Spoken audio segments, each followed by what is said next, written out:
Nakakalungkot na revelasyon, Ay de las Alas kinumpirma ang hiwalayan kay Gerald Sibayan sa isang nakakalungkot na revelasyon. Ibinahagi ni Ay de las Alas na nakipaghiwalay ang kanyang asawa na si Gerald Sibayan sa pamamagitan lamang ng text message. Natanggap niya ang mensahe noong Oktubre 14 na habang nasa Pilipinas, na labis na nagdulot sa kanya ng sakit at pagkalito. Sa panayam kay Boy Abunda, inamin ni Ay ang kanyang pagkabigla at sama ng loob sa desisyong wakasan ang kanilang relasyon sa ganitong paraan. Mula noon, hindi na sila nagkita o nagkausap ng personal, kaya't mas lalong naging masakit ang kanilang hiwalayan. Paano mo haharapin ang ganitong sitwasyon kung mangyari ito sa nang bumalik si Ay sa kanilang tahanan sa Amerika noong huling bahagi ng Oktubre, natuklasan niyang wala na si Gerald at umalis na ito sa kanilang bahay. Mahigit 10 taon silang magkasama at ikinasal noong 2017 matapos ang 3 taong pagiging magkasintahan. Inamin ni Yara na hindi niya inaasahang magtatapos ang kanilang relasyon sa ganitong paraan, lalo na't buo ang tiwala niya sa kanilang pagsasama.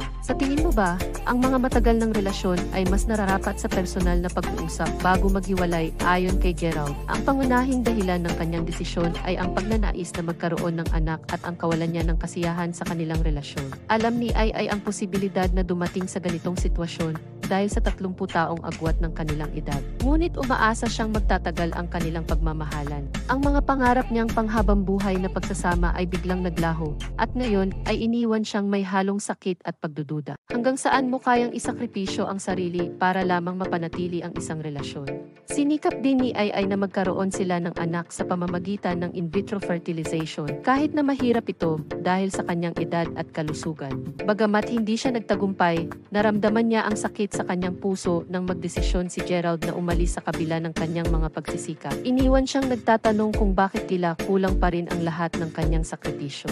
Ano ang mga sakripisyong handa mong gawin para sa isang minamahal? Ibinahagi rin ni Ay na may kutob siya na may iba pang dahilan ang pagkawala ng kaligayahan ni Gerald. Ngunit pinili niyang respetuhin ang kanyang desisyon at bitawan siya. Para kay Ay, mahalaga ang kanyang dignidad at hindi niya kayang ipagpatuloy ang isang relasyon na tila wala ng pagmamahal mula sa kabilang panig. Kaya mo bang bitawan ang isang tao kung nararamdaman mong nawawala na ang respeto mo sa sarili?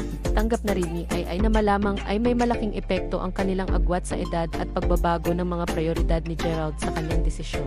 Naiintindihan niyang may bago ng landas si Gerald sa Amerika, habang siya naman ay magpapatuloy sa sariling buhay na mailakas at dignidad. Sa kabila ng sakit ng kanilang hiwalayan, determinado si Ay na magpatuloy ng may dignidad at lakas ng loob.